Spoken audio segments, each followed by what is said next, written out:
नमस्कार दोस्तों, स्वागत है आपका वाईटी क्लासेज में। तो हम पढ़ रहे थे संविधान की प्रकृति एवं विशेषताओं के बारे में हमने चर्चा कर ली थी। आज हम संविधान की प्रस्तावना के बारे में चर्चा करेंगे। संविधान की प्रस्तावना अपने टॉपिक पर आते हैं। तो सबसे पहले देखते हैं हम संविधान की प्रस्तावना। तो संविधान की प्रस्तावना की मतलब ये संविधान की प्रस्तावना कैसे निकल के आई। तो ये 13 दिसंबर 1946 को पंडित जवाहरलाल नेहरू ने एक संकल्प प्रस्तुत किया था। संकल्प प्रस्तुत किया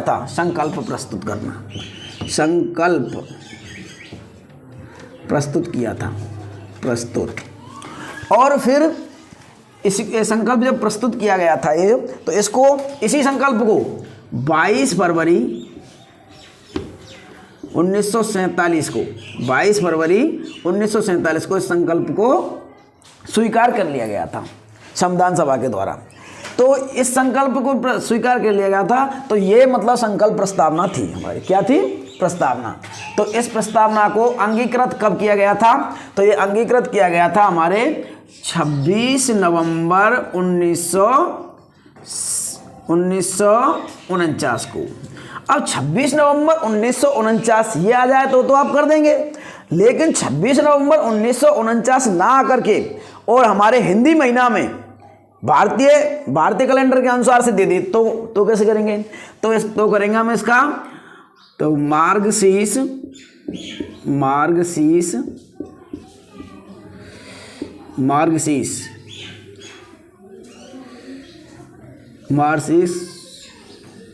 शुक्ला सप्तमी और विक्रम संवत 2006। साल नहीं है, ईस्वी नहीं है, विक्रम संवत है। विक्रम संवत में से साल निकालने के लिए क्या करते हैं हम? 57 घटा देते हैं। क्या कर देते हैं? 57 घटा देंगे। 57 घट जाएंगे, जहाँ में थे 2006 में थे, तो कितना आ जाना चाहिए? 57 घटेंगे, 16 में थे, 7 गए तो 9। यही आ जाएगी, नहीं आ जाएगी? विक्रम संवत से सन निकालने के लिए हम क्या करते हैं? 57 घटा देते हैं। तो अगर पूछे मतलब इंग्लिश महीना में पूछा तो 26 नवंबर 1949, तब तो कोई दिक्कत है ही नहीं। अगर पूछा जाए कि इसकी मिति है, ये क्या है? मिति का मतलब होता है तिथि। मिति का मतलब क्या होता है? तिथि। तो तिथि तो बोलते हैं इसको मतलब अंग्रेजी महीना में। हिंदी महीना में क्या बोलते हैं? मिति मतलब कब? मार्गशीर्ष शुक्ला सप्तमी, ये इसकी क्या है? दिनांक। पर ये संवत कौन सा था? संवत था विक्रम संवत 2006। तो ये यहाँ तक। अब इसके बाद में देखते हैं प्रस्तावना को हमारे भारतीय प्रस्तावना को संविधान की कुंजी कहा जाता है, संविधान की आत्मा कहा जाता है, संविधान का सार कहा जाता है। भारतीय संविधान का सार भी कहते हैं इसको, प्रस्तावना को। सार बिल्कुल निचोड़ है इसका। क्या है? निचोड़। कुछ विद्वान इसको भारतीय संविधान की आत्मा कहते हैं, भारतीय संविधान की कुंजी भी कहते हैं इसको। अब देखते हैं इनमें भारतीय संविधान की प्रस्तावना में कौन कौन से शब्द हैं। नंबर 1 ये एक शब्द है अपना प्रभुत्व संपन्न। क्या है? प्रभुत्व संपन्न। मार्कर ले लेते हैं ना। प्रभुत्व संपन्न का मतलब होता है, ये प्रभुत्व संपन्न है, एक शब्द है संपूर्ण प्रभुत्व संपन्न। इसका मतलब होता है कि हमारे देश पर कोई भी बाह्य शक्ति का दबाव नहीं है, कोई भी बाह्य शक्ति का नियंत्रण नहीं है। हम स्वयं में ही स्वतंत्र हैं, हम अपने आप में स्वतंत्र हैं। ये होता है संपूर्ण प्रभुत्व संपन्न का अर्थ। फिर होता है एक समाजवादी का मतलब है कि जो हमारे जो देश का शासन है वो मतलब किसी एक के हाथ में नहीं है, अर्थात जनता के हाथ में है, सभी के हाथ में है। पंथ निरपेक्ष का मतलब होता है कि राज्य का अपना कोई भी धर्म नहीं है, लेकिन राज्य सभी धर्मों का आदर करता है। राज्य धर्म संबंधी कोई भी शिक्षा नहीं देगा। लोकतंत्रात्मक गणराज्य का मतलब होता है कि लोकतंत्र, लोक मतलब जनता और तंत्र मतलब शासन। तो जनता का, जनता के लिए, जनता के द्वारा किया गया शासन, इसमें मतलब अब्राहम लिंकन की परिभाषा एकदम फिट होती है। अब्राहम लिंकन की परिभाषा एकदम फिट होती है। तो अब्राहम लिंकन की परिभाषा क्या है? जनता का, जनता के द्वारा, जनता के लिए किया गया शासन। तो लोकतंत्रात्मक, लोकतंत्रात्मक का मतलब होता है जनता का, जनता के लिए, जनता के द्वारा किया गया शासन। सामाजिक, आर्थिक और राजनीतिक न्याय, ये न्याय है। मतलब कोई भी पिछड़ रहा है तो उसको विशेष छूट दे करके उसको सभी के साथ बराबर में लाया जाए, ये उनके साथ न्याय होगा। राजनीतिक न्याय, राजनीतिक न्याय में सभी को वोट डालने का अधिकार है। कोई भी व्यक्ति जो 18 साल की उम्र पूरी कर चुका है वोट डाल सकता है, चाहे वो किसी भी जाति, मूल, वंश या किसी भी रंग का हो। इसके आधार पर उसके साथ भेदभाव नहीं किया जाएगा। ये राष्ट्र की एकता, राष्ट्र की एकता, हम विभिन्न प्रांतों के होते हुए भी हम सभी का कौन है? भारतीय हैं। हम सभी कौन है? भारतीय। यही हमारे भारत की राष्ट्रीय एकता है। अखंडता, अखंडता मतलब हमारे मतलब कोई हमको अलग अलग यानी तोड़ नहीं सकता। और समानता, और सभी मतलब हम कानून की दृष्टि में सभी हम समान हैं। तो ये जो मतलब भारतीय प्रस्तावना है जो न्यायालय में परिवर्तनीय नहीं है, न्यायालय में परिवर्तनीय नहीं है। न्यायालय में इसमें कोई वाद विवाद नहीं कर सकता है। अब इसके बाद में देखते हैं उद्देश्य का संविधान की, उद्देश्य का संविधान की आत्मा है। उद्देश्य का यानी प्रस्तावना, उद्देश्य का प्रस्तावना को कहते हैं प्रस्तावना, उद्देश्य का प्रस्तावना को कहते हैं। तो उद्देश्य का संविधान की प्रस्तावना है। प्रस्तावना संविधान का अमूल्य अंग है एवं संविधान की कुंजी है। संविधान की कुंजी है। प्रस्तावना अमूल्य अंग है और संविधान की कुंजी है। समाजवादी, पंथ निरपेक्षता तथा अखंडता, ये 3 शब्द हैं जो संविधान में 42वें संविधान संशोधन में जोड़े गए। और 42वां संविधान संशोधन कब हुआ था? 1976 में। ये 3 शब्द जोड़े गए थे, समाजवादी, पंथ निरपेक्ष और अखंडता। समाजवादी, पंथ निरपेक्ष और अखंडता, ये 3 शब्द कब जोड़े गए थे? 42वें संविधान संशोधन में। और 42वां संविधान संशोधन कब हुआ? 1976 में। ये मोस्ट है, डबल ट्रिपल स्टार जितने स्टार लगाने लगा लो। प्रस्तावना का संशोधन अनुच्छेद 368 के द्वारा होता है। संविधान की प्रस्तावना में संशोधन किससे होता है? अनुच्छेद 368 के द्वारा। इसमें कुछ सामान्य शब्दों को जोड़कर भी हो सकता है और कुछ मतलब जटिल प्रक्रिया भी हो सकती है। उद्देश्य का संविधान के प्राधिकार के स्रोत, उद्देश्य का मतलब उद्देश्य क्या है? उद्देश्य का लक्ष्य क्या है? यानी प्रस्तावना का लक्ष्य क्या है? हमारे के प्रस्तावना क्यों बनाई है?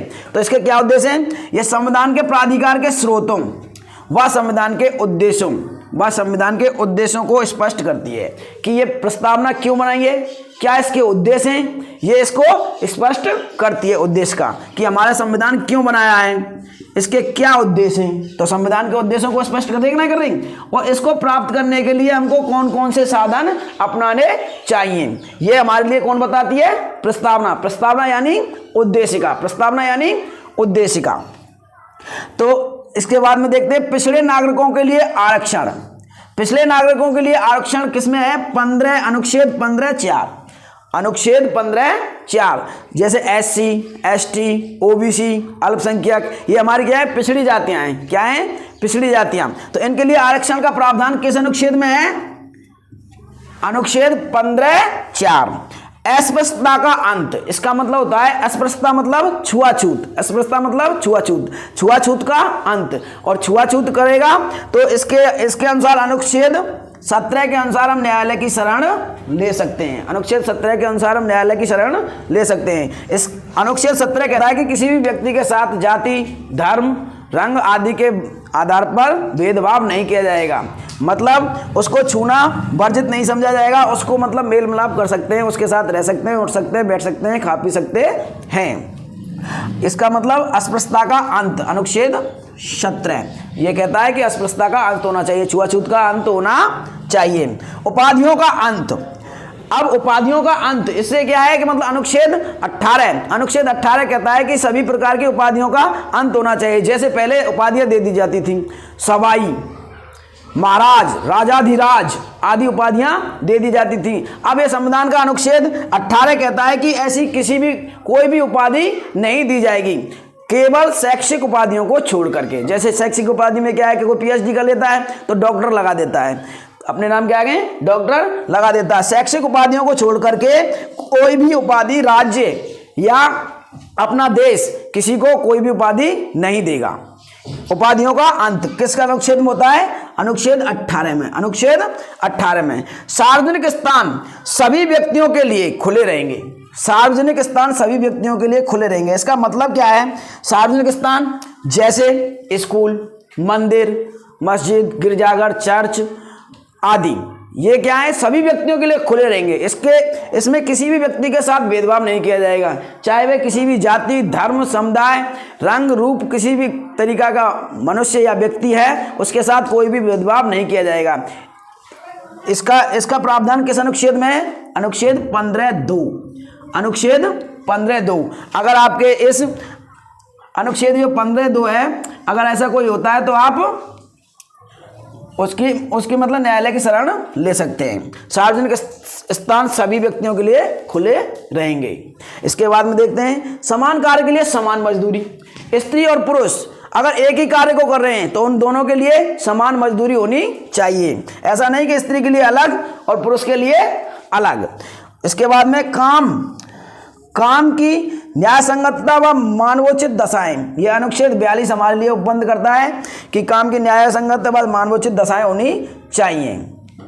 केशवानंद भारती बनाम केरल राज्य के केस में प्रस्तावना को संविधान का अंग माना गया है। किसमें? केशवानंद भारती बनाम केरल राज्य केस में प्रस्तावना को भारतीय संविधान का अंग माना गया है। ये दिया गया है, ये इंपॉर्टेंट है। इसके बाद में देखते हैं हमारे पास में 6 प्रकार की स्वतंत्रताएं, बोलने की, कहीं भी रहने की, ऐसी इस प्रकार से ऐसे करके कितनी स्वतंत्रताएं हमारे पास में? 6 स्वतंत्रताएं। और वो अनुच्छेद किस में है? अनुच्छेद 19 में वर्णित हैं 6 प्रकार की स्वतंत्रताएं। और ये जो हमारी प्रस्तावना है, जो प्रस्तावना यानी उद्देश्य का, प्रस्तावना यानी उद्देश्य का न्यायालय द्वारा प्रवर्तनीय नहीं है। न्यायालय द्वारा प्रवर्तनीय नहीं है। तो इस स्लाइड में बस इतना ही, आगे अगली स्लाइड में। तब तक आप इसका एक स्क्रीनशॉट ले लीजिए। इसके बाद में देखते हैं संविधान की प्रस्तावना में संशोधन। तो संविधान की प्रस्तावना में संशोधन किस अनुच्छेद के तहत किया गया? 368 अनुच्छेद के तहत किया गया। और अभी तक एक बार ही प्रस्तावना में संशोधन किया गया है। एक बार ही, ओनली और ओनली एक बार। और कब किया गया? किस अनुच्छेद के तहत किया गया? अनुच्छेद 368 के तहत किया गया। संविधान की प्रस्तावना में समाजवादी, पंथ निरपेक्षता, अखंडता शब्द कब जोड़े गए? 1976 में। कब जोड़े गए? 1976 में। और 1976 में संविधान संशोधन कौन सा हुआ था?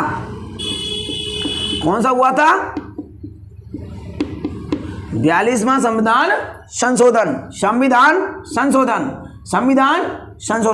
संविधान संशोधन हुआ था 1976 में। इसमें 3 शब्द जोड़े गए थे। ये तीनों शब्द ये हैं। टोटल कितने शब्द हैं? 3 शब्द। संविधान का मूलभूत, ये भावभवन है भाई, मूलभूत। संविधान का मूलभूत ढांचा प्रस्तावना उद्देशिका में है। संविधान का मूलभूत ढांचा किसमें है?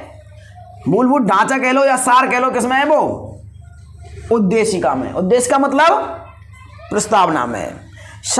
ये प्रस्तावना में भारतीय संविधान की प्रस्तावना में ये शब्द क्रम से हैं। कौन कौन से? संपूर्ण प्रभुत्व संपन्न, समाजवादी पहले नंबर पे नहीं, पहले नंबर पर संपूर्ण प्रभुत्व संपन्न, दूसरे नंबर पे है समाजवादी, तीसरे नंबर पे है पंथ निरपेक्ष। और पंथ निरपेक्ष को धर्मनिरपेक्ष भी कहते हैं। अगर पंथ निरपेक्ष ऑप्शन में नहीं आया तो धर्मनिरपेक्ष आए तो कोई दिक्कत वाली बात नहीं है। और फिर चौथे नंबर पर लोकतंत्रात्मक गणराज्य। संविधान की प्रस्तावना न्यायालय द्वारा प्रवर्तनीय नहीं है। संविधान की जो प्रस्तावना है वो न्यायालय द्वारा प्रवर्तनीय नहीं है। न्यायालय में इसके खिलाफ वाद विवाद प्रस्तुत नहीं किए जा सकते हैं, जबकि मूल अधिकारों के वाद विवाद न्यायालय में प्रस्तुत किए जा सकते हैं।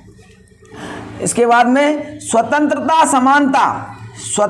समानता और बंधुत्व के आदर्श हैं। ये किसके आदर्श हैं? फ्रांसीसी क्रांति के, फ्रांसीसी क्रांति के आदर्श हैं। फ्रांसीसी क्रांति के आदर्श हैं ये। उद्देश्य का प्रस्तावना में भारतीय संविधान का दर्शन निहित है। आज बस इतना ही। अगर आपको ये हमारी वीडियो पसंद आ रही हो तो हमारे चैनल को लाइक करें, शेयर करें और सब्सक्राइब करें, और एक प्यारा सा कमेंट करना ना भूलें। धन्यवाद।